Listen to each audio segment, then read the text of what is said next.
On revient en France avec l'extraordinaire succès des jeux vidéo. Un tiers des jouets vendus à Noël étaient des jeux vidéo. Les enfants passeraient, tenez-vous bien, 4 heures en moyenne devant leur console et les plus mordus, une vingtaine d'heures par semaine. C'est un vrai phénomène de société.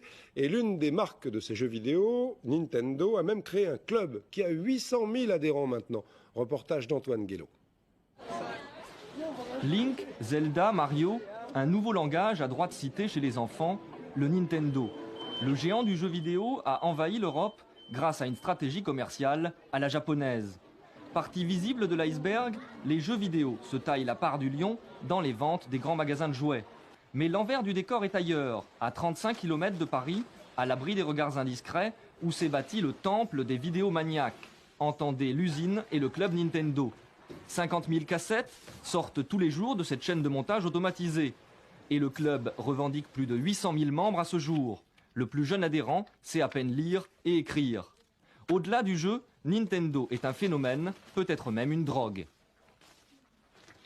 Drogue, je n'aime pas trop le mot drogue, mais en tout cas passion collective, c'est sûr. Passion positive, oui, parce que le jeu vidéo est un support, je vous le disais, à l'imaginaire. C'est aussi un moyen pour les enfants de développer de la réflexion, de la stratégie. C'est aussi un excellent moyen pour eux de mettre à contribution leur mémoire, de mettre à contribution leur imagination. Dernier service en date de la firme japonaise pour tous les accros, le standard téléphonique SOS Nintendo. Si vous n'arrivez pas à délivrer la princesse Toadstool, 40 conseillers techniques, fous de jeux vidéo, sont là pour vous y aider. Ils reçoivent 11 000 appels par jour et les conversations sont surréalistes. Je voudrais savoir un renseignement pour Punch-Out. Oui. Est-ce qu'il y a un code après le magicien?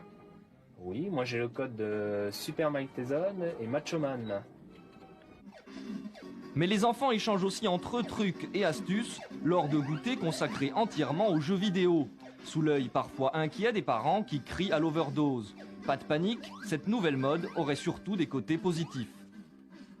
L'enfant peut s'identifier peu ou prou aux héros qui se trouvent sur l'écran de jeux vidéo, mais surtout, il peut agir, c'est-à-dire faire bouger ce personnage. C'est lui, en quelque sorte, qui est dans le jeu et qui bouge. Donc dans ce cas-là, si vous voulez, il devient acteur ou co-acteur de l'image et de l'histoire qui se déroule devant lui. Super Mario, la mascotte de Nintendo, a encore de beaux jours devant lui. Il est plus populaire que Mickey aux États-Unis et en France, des centaines de demandes en mariage arrivent au club toutes les semaines.